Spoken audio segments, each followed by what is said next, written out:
Good morning students.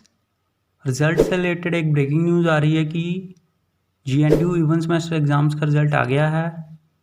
तो जिन जिन classes का result आया है वो हैं bachelor of design second semester, diploma in computer animation 1 year second semester, BTech textile processing technology second semester 4th semester 6th semester, master of business administration second semester 4th semester ODL।